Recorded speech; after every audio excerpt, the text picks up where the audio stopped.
Janubiy Koreya milliy harorat rekordini 3 marta yangiladi. AQShni esa bir vaqtning o'zida 100 ga yaqin yirik yong'in qamrab oldi. Puerto-Rikoda rekord darajadagi qurg'oqchilik aholini suvsiz qoldirdi.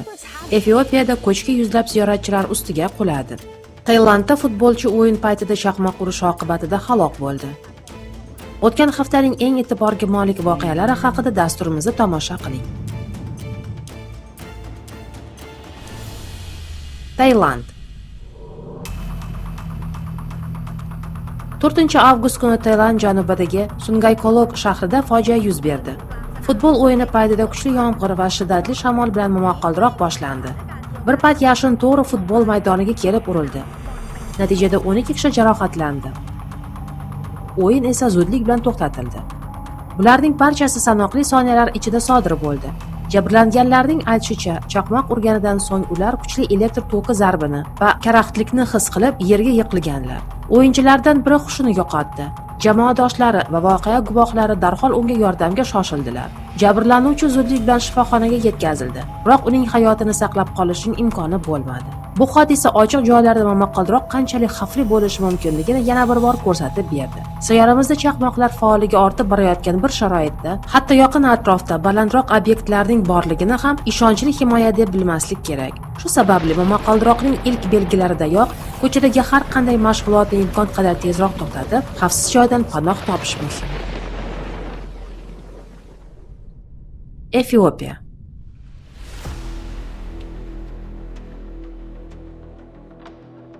Avgust kuni Efiopiyaning Amhara mintaqasidagi Satgane Maryam monastiri yaqinida yirik ko'chki sodir bo'ldi.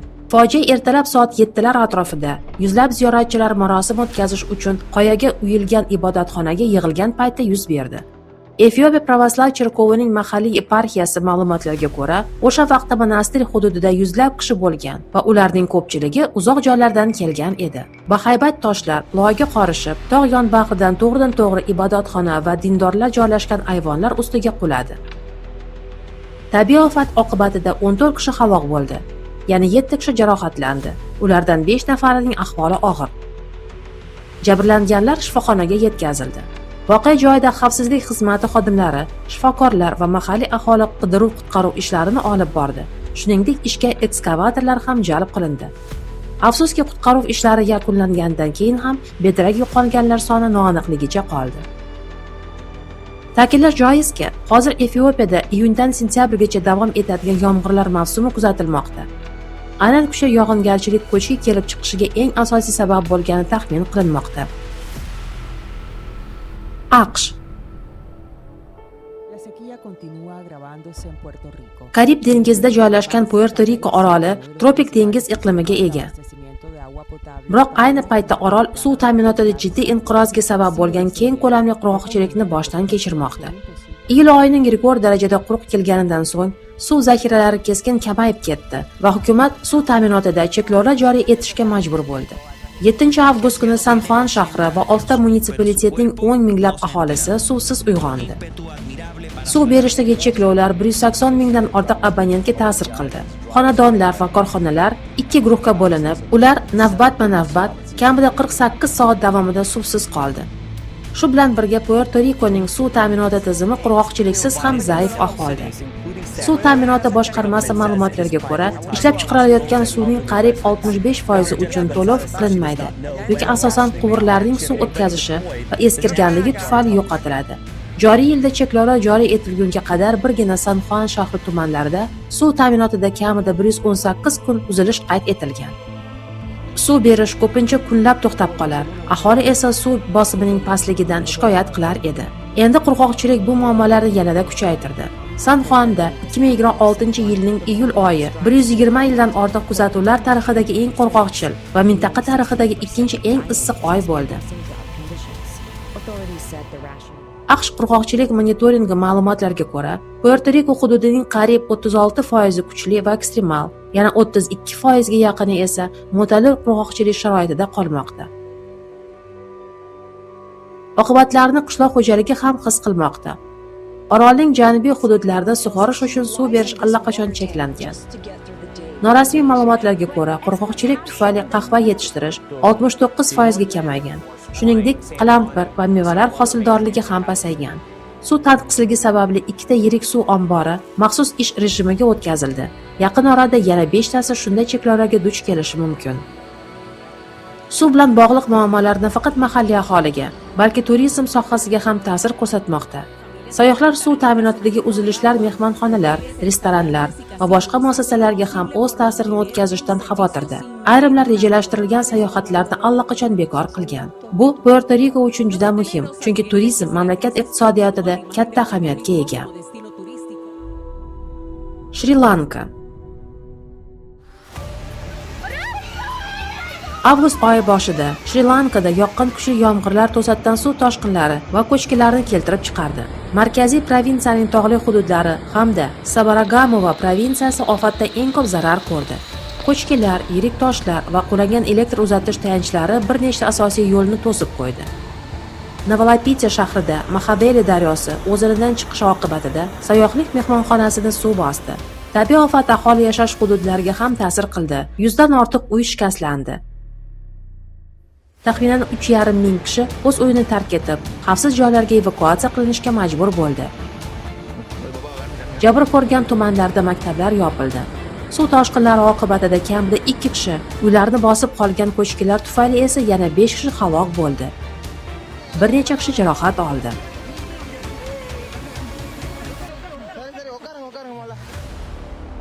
G'ayrioddiy jazirama.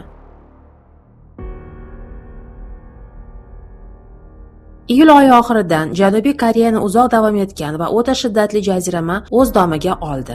Natijada mamlakat bo'yicha eng yuqori harorat qisqa vaqt ichida bir necha bor yangilandi. 2-avgust kuni Kyonsan-Namido provinsiyasining Yansan shahrida havo harorati 42,5 daraja Selsiyaga ko'tarildi. Bu mamlakat meteorologik kuzatuvlari tarixidagi yangi milliy rekord bo'ldi. Quyosh botganidan keyin ham ayrim hududlarda havo harorati 30 darajadan yuqori bo'lib turdi. Eng past harorat 25 darajadan pasaymaydigan tropik tunlar soni esa anomal darajada ko'paydi. Vaziyatni yog'ingarchilik tanqisligi yanada murakkablashtirdi. Masalan, Mirian suv omborining to'lish darajasi qariyb 36% gacha pasaydi. Holbuki o'tgan yili ayni shu vaqtda bu ko'rsatkich 89% dan oshgan edi. 9-avgust holatiga ko'ra Janubiy Koreyada jazirama tufayli kasallanish bo'yicha 3300 dan ortiq holat qayd etilgan. Halok bo'lganlar soni esa kamida 30 kishiga yetgan. Ayniqsa keksalar, qishloq xo'jaligi xodimlari va uzoq vaqt ochiq havoda bo'lganlar zaifroq ekani ma'lum bo'ldi. O't o'chiruvchilar va mahalliy xizmatlar xodimlari yo'llarga suv sepib, aholi uylarini birma-bir aylanib, ularda tana harorati oshib ketishi alomatlari bor yo'qligini tekshirdi. Jogbang, ya'ni o'ta zich va arzon uylar joylashgan kvartallardagi aholining bir qismi vaqtincha konditsionerli xonalarga ko'chirildi. Inchxondagi professional beysbol ligasi o'yinlaridan birida va undan keyin 2 tomoshabin issiqlik urushi oqibatida hushidan ketgach, 5 va 6-avgust kunlariga rejalashtirilgan barcha 10 ta o'yin bekor qilinib, boshqa sanalarga qoldirildi. Jazirama qishloq xo'jaligiga ham jiddiy ta'sir ko'rsatdi. 17 mingdan ortiq chorva mollari va parrandalar, jumladan tovuq, o'rdak va cho'chqalar haddan tashqari yuqori haroratga bardosh bera olmadi. Bundan tashqari baliqchilik fermerlarida 160 mingga yaqin baliq nobud bo'ldi. Avgust oyi boshida kuchli jazirama Xitoyning ham katta qismini qamrab oldi. Bunday yuqori harorat markaziy va janubiy hududlarga qaraganda ancha kam kuzatilgani sababli bu mamlakatning shimoli-sharqiy hududlari uchun g'ayrioddiy hol bo'ldi. 4-avgustga kelib jazirama elektr energiyasi iste'molining keskin oshishiga sabab bo'ldi. Xitoy davlat elektr tarmoqlari korporatsiyasi energiya tizimlariga tushayotgan yuklama tarixiy eng yuqori darajaga yetganini ma'lum qildi. Rekord darajalar xususan Hebei, Tianjin, Liaoyin va Shandun provinsiyalarida qayd etildi. Anxoy provinsiyasining poytaxti Hefei shahrida 4-avgust kuni elektr energiyasi iste'molining eng yuqori cho'qqisi 12,3 million kilovatdan oshdi. Yoz davomida bu ko'rsatkich o'tgan yilgi eng yuqori qiymatdan 11 marta yuqoriladi. Mavsumiy rekord esa 13,4 million kilovatni tashkil etib, avvalgi eng yuqori ko'rsatkichdan 8% ga oshdi.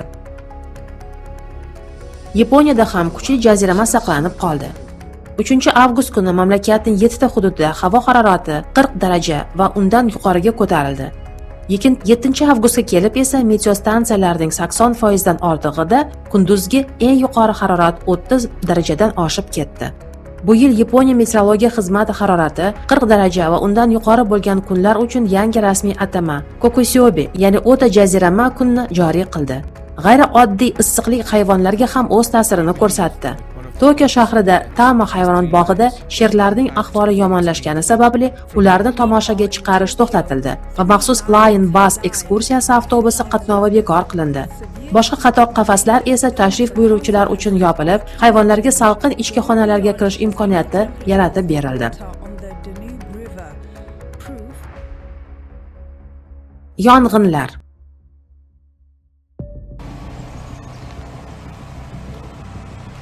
O'tgan hafta AQShda joriy o'rmon yong'inlari mavsumining eng og'ir haftalaridan biri bo'ldi. Mamlakat g'arbidagi ulkan hududda Washington shtatidan Kaliforniyagacha bo'lgan oraliqda bir vaqtning o'zida yirik yong'in o'choqlari alanga oldi. Washingtonda birdaniga 3 ta yirik yong'in 230 mingdan ortiq aholiga ega shtatning ikkinchi yirik shahri bo'lmish Spokanega yaqinlashdi.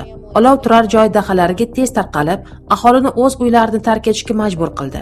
Demensiya bilan og'rigan kishilarni parvarishlash markazi, faxriylar shifoxonasi hududi va qariyalar uyini shoshilinch evakuatsiya qilishga to'g'ri keldi. Umuman evakuatsiya qilish haqidagi farmoyishlar 64 mingga yaqin kishiga taalluqli bo'ldi. Spokan shahri va uning atrofida jami 900 dan ortiq bino vayron bo'ldi yoki jiddiy shikastlandi. Qo'shni Oregon shtatida shtatning eng mashhur tog'li hududlaridan biri bo'lgan Mount Hood milliy o'rmonida katta yong'in boshlandi. Bir necha kun ichida u 23 ming gektar maydonga yoyildi. Alanga muhim yo'llar va sayyohlik infratuzilmasiga yaqinlashdi. Obyektlarni himoya qilish va yong'inni o'chirish ishlariga shtat milliy gvardiyasi jalb etildi. Yana bir yirik yong'in o'chog'i Yuta shtatida avj oldi. Bir hafta ichida yong'in maydoni shiddat bilan kengayib, 9-avgustga kelib qariyb 45 ming gektarga yetdi. Olov kichik Filmer shahri tomon harakatlangani sababli shahar aholisining bir qismi evakuatsiya qilindi. 7-avgust kuni fojia yuz berdi. O't o'chirish vertolyoti halokatga uchradi va natijada 2 nafar uchuvchi halok bo'ldi. Kuchli alanga tufayli qutqaruvchilar falokat joyiga o'z vaqtida yetib bora olmadilar. Kaliforniyada 3-avgust kuni boshlangan Gan yong'ini ham bir kishining umriga zomin bo'ldi. Uning jasadi olov yo'q qilgan uylardan birida topildi. Shu kunlarda shtatda yana bir nechta yangi yong'in o'choqlari paydo bo'ldi.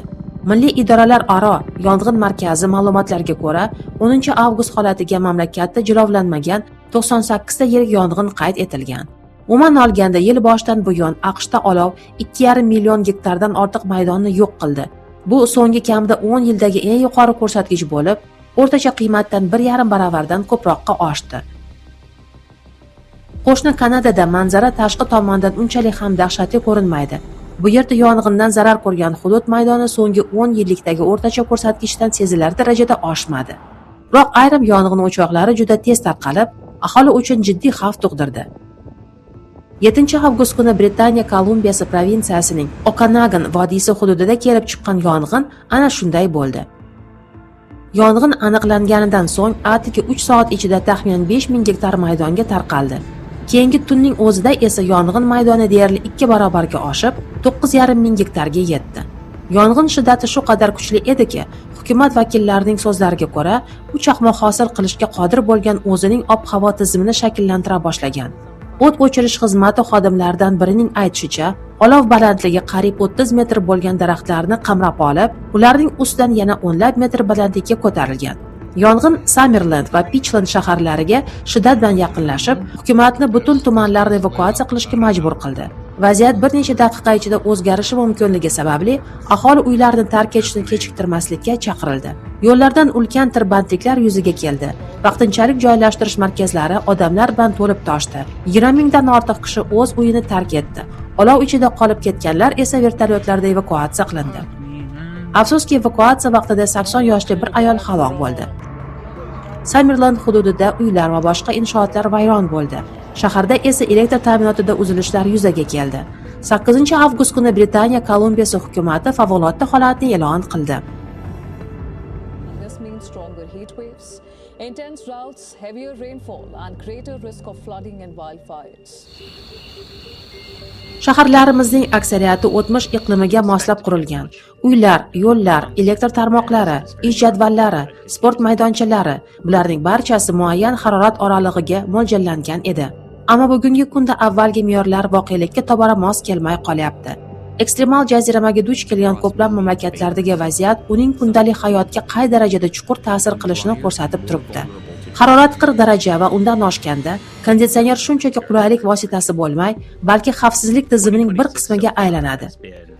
Iqlim o'zgarishlarining tezligi ayniqsa muhim. Ular endi bir necha 10 yilliklar miqyosida qayd etilmayapti. Bu davrlar keskin qisqardi. Avvalgi harorat rekordlari sanoqli kunlar ichida yangilanyapti. O'ta issiq kunlar va tunlar soni ortib boryapti. Yaqingacha favqulodda holat sanalgan sharoitlar esa hozirda tobora ko'proq takrorlanyapti. Bu yerda bir xavf bor. Inson deyarli hamma narsaga tezda ko'nikib qoladi, hatto ko'nikmaslik kerak bo'lgan narsalarga ham. Shu sababli navbatdagi harorat rekordi qo'rquvga sabab emas, balki me'yor va xavfsizlik choralari haqidagi avvalgi tasavvurlarni qayta ko'rib chiqish zarurligi uchun bir ishoradir. Ammo moslashish faqat davlat yoki shahar miqyosida boshlanmaydi. Har birimiz yaqinlarimizdan kim jaziramaga o'ta ta'sirchan ekanini, isib ketishning qaysi alomatlarini e'tiborsiz qoldirib bo'lmasligini, jismoniy zo'riqishlardan qachon voz kechgan ma'qulligini va qayerdan salqin, xavfsiz joy topish mumkinligini bilishimiz lozim. Yechim bitta katta texnologiyaga borib taqalmaydi. U aniq chora-tadbirlardan tashkil topadi. Jamoat joylarining sovutish, ish jadvallarini o'zgartirish, ko'chalarni soyalash, shahar infratuzilmasida kamroq qiziydigan materiallardan foydalanish, elektr tarmoqlarini himoyalash, uylarni hamyonbop narxda salqinlatish va yordam haqida so'ray olmaydiganlarga yordam berish. Bu chora-tadbirlarning barchasi nafaqat qulaylikni saqlab qolish, balki eng avvalo jazirama issiq sharoitida odamlar salomatligi va hayotini himoya qilish uchun zarur.